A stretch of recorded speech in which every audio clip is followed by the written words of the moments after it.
You can feel the passion, the conviction. It uses stats, sure, but it's heavy on like sheer rhetorical force and repetition. Definitely. And that energy, that conviction, it's powerful. It keeps you listening because the speaker clearly believes it deep down. Right. But the goal here is an unassailable case, right? And to get there, to move beyond just firing up the base. To actually persuading skeptics. Exactly. We think there are a few ways to maybe refine the delivery. So first up, while that high-energy, passionate delivery is definitely a strength, maybe reframing the tone away from pure combativeness towards more of a commanding, almost prophetic certainty could broaden its reach. Yeah, because right now it feels very confrontational. You've got lines like, comment your blood type, this is war. And those direct call-outs, Jordan stands, Kobe truthers, it sets up an immediate opposition. It really does. And the risk there is you kind of limit your audience from the jump. It ends up feeling less like this definitive argument being laid out for everyone. And more like an echo chamber, maybe. Like it's just for the people who already agree. Exactly. You're preaching to the choir. Anyone on the fence or even just neutral might get pushed away by that fight-ready intensity.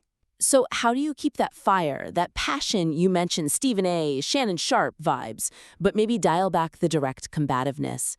Don't you risk losing the edge that works on YouTube? Well, I think it's about elevation, not, getting rid of it entirely. The suggestion is to keep the intensity, keep the passion. Okay. But let the data carry the weight of the fight. Anchor the confidence in those raw numbers, those undisputed achievements. Let the stats be the aggression. So lean into the 40,000 points, the 10K rebounds, 10K assists. Make those the weapons? Precisely. Use them as the indisputable evidence, rather than just, squaring up rhetorically. Okay, so give me an example. How would that sound different? Well, instead of leading with a challenge, like asking for opposition right away, Yeah. introduce the data as the final word. So when you get to the part about longevity, instead of calling out doubters, maybe state it like, the argument isn't settled by debate, it's settled by longevity. 57,000 minutes and 40,000 points dictate the throne. Ah, I see. So it positions the speaker less like a warrior trying to win a fight? And more like a historian, or, a prophet just laying out the cold, hard facts. It gives it more gravitas, Right. That shifts the role from defender to, a declarative authority. Okay, that makes sense. And speaking of authority, that brings us to the structure, and specifically how that authority gets punctuated. You mean the repetition? The core phrase? Exactly. The requirement to say the full phrase, why LeBron James is the best player of all time, 41 times? Minimum, yeah, with that specific 0.7-second pause after each one. It's very deliberate. Very deliberate. And it's clearly a creative choice, aiming for that coronation feel, maybe? For sure. But the way it's executed, that rigidity, it does create a bit of a hurdle structurally. Yeah, our second point is basically that. The mandated, highly frequent repetition of the core phrase, while serving a dramatic intent, inadvertently hinders the logical flow and weakens the cumulative power of the argument. Okay, so the weakness is really about pacing. I think so. You've got these moments where the speaker's just dropping stats like crazy, 28.9 points at age 38, 48% in the clutch, really fast and fierce, just like intended. Yeah, the data comes hard and fast. But then, bam, you hit this wall. That fixed pause, over and over, it just kills the momentum right when the evidence should be building. It stops the argument dead in its tracks almost. Right, it prevents the stats from really gathering steam, from building that sustained, compelling case.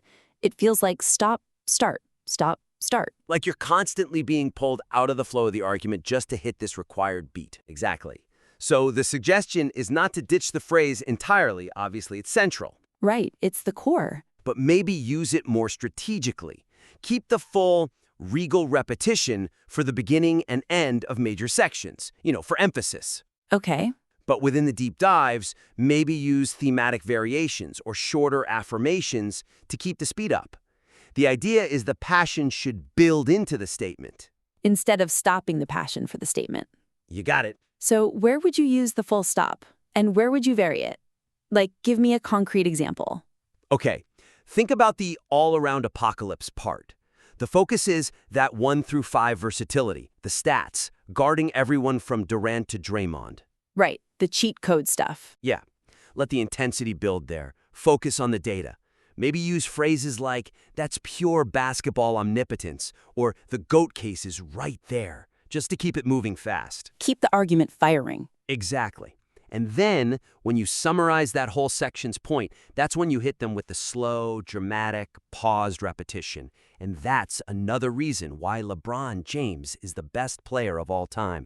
Ah, okay, so it becomes an earned exclamation point. Right. Not just a speed bump you have to hit every 30 seconds.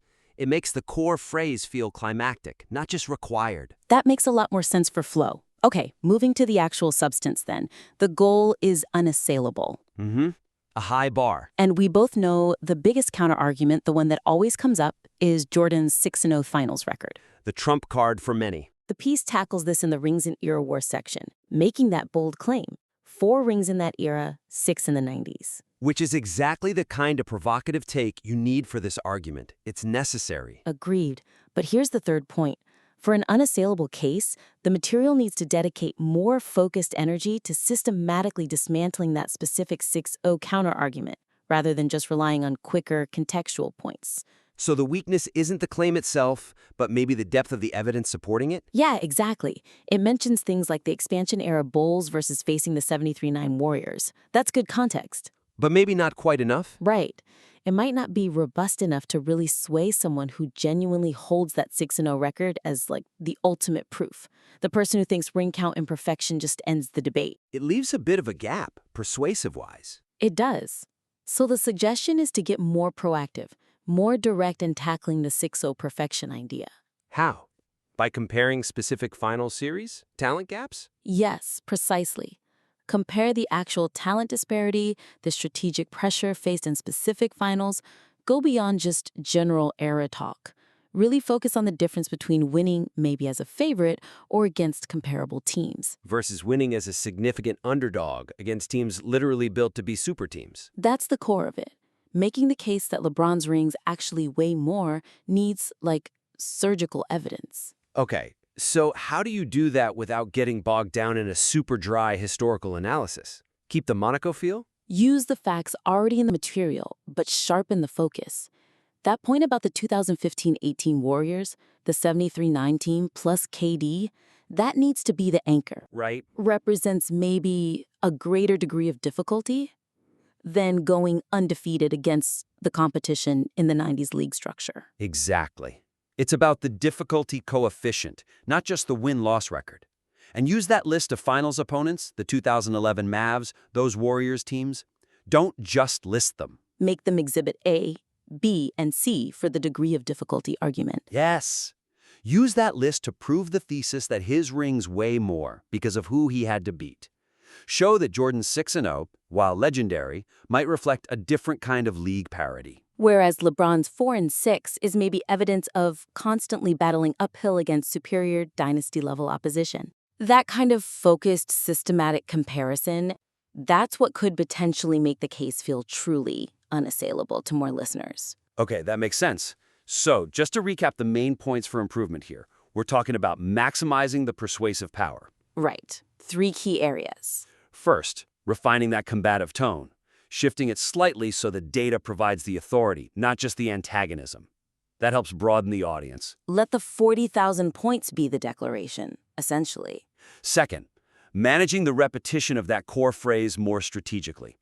Make it an earned, regal conclusion, not a constant interruption that kills the flow. Treat why LeBron James is the best player of all time like the powerful summary it should be, reserving it for those big moments. And finally, really dedicating focused energy to dismantling the 6-0 finals counter-argument systematically. Use the specific opponent difficulty to make the case. Yeah, really lean into comparing the specific challenges. Like those Warriors teams to demonstrate the sheer weight of those 4 rings. Don't just assert it, prove it with the opponent matchups. These feel like really concrete ways to elevate what's already a very passionate and engaging piece. Absolutely. The foundation is strong, the belief is there. These are about maximizing its reach and persuasive impact. We genuinely love to see how these changes might shape the material. If you revise it, incorporating some of these ideas, please do submit it back to us. Yeah, we'd be thrilled to take another look and give follow-up feedback.